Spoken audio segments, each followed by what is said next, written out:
Hi, and welcome to LNA Does Audio Stuff. So I've been using a tool called Videosync in my professional work for the last couple of months. The core idea behind it is kind of brilliant. So what if we treat video in Ableton Live the same way that we treat audio? Because I genuinely love it and I use it all the time, I want to share you 3 ways I use it as an interactive sound designer and an artist. And after that, I'm going to show you 3 of my favorite features in Videosync. So for the last 6 years, I have been working as an interactive sound designer for dancers with disabilities. So last December, I went to Bali to work in an inclusive dance project. In this project, I brought a lot of tech that made it possible for the dancers to make sound with their movements, but also because we had a couple deaf dancers, it made me think that it would be really amazing for them to see what everybody's hearing. So instead of making sound with their movements, they were modulating an image on a screen with their movement. I also created an interactive dance floor. When dancers touch the floor with their body, it moves an image on a screen.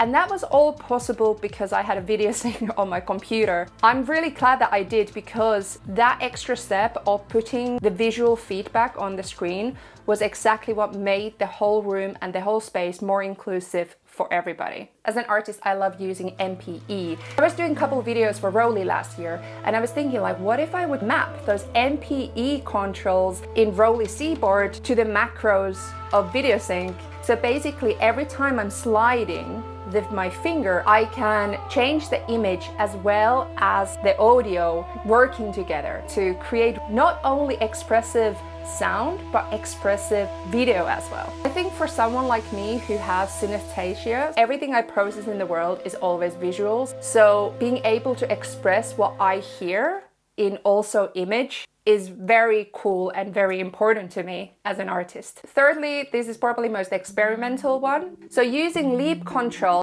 which is a motion tracking camera, basically I can MIDI map my hand movements into macros, meaning I can control the sound as well as the video with Videosync with my hand movements. And that's so cool, because again, it takes the expression of my hand movements into auditive and visual artistic expression. So having these 3 tools is been super cool for me.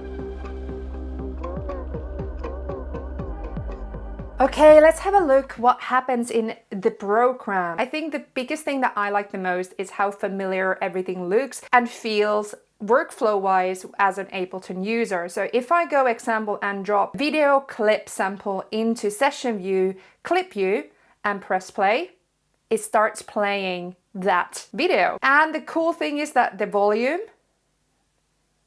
is the how much do we see that video. On the top of that, if we add another one on another track, I can now have 2 videos going same time, and stop, play, all these commands are exactly the same as in Ableton Live generally. So here I've used an instrument called Video Simpler. So it's literally the same as we have a simpler in Ableton Live. We can just use video this time. So I actually dropped a drawing of a cat into this simpler. And now when I put a MIDI note to play the Video Simpler, you can see that there's a cat picture. So I can basically play the image as well, which is really cool. Then we can go to FX, and there's so much cool things to explore.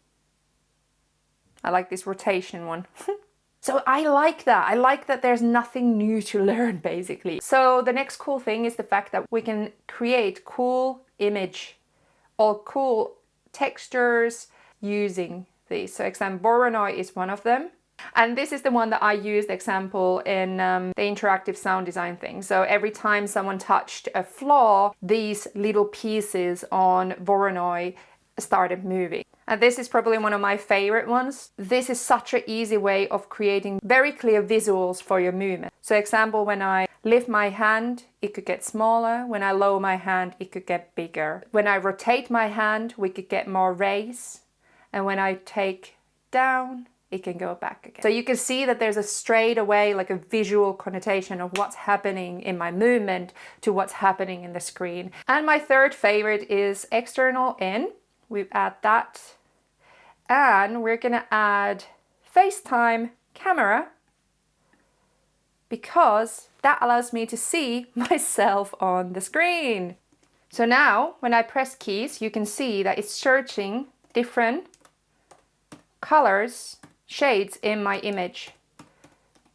So I can basically play the different colors in the image, and that's so cool. If I make it black and white, I can actually see even more of the change. That's so cool. And then let's add some movement. I can put stuff like wavy.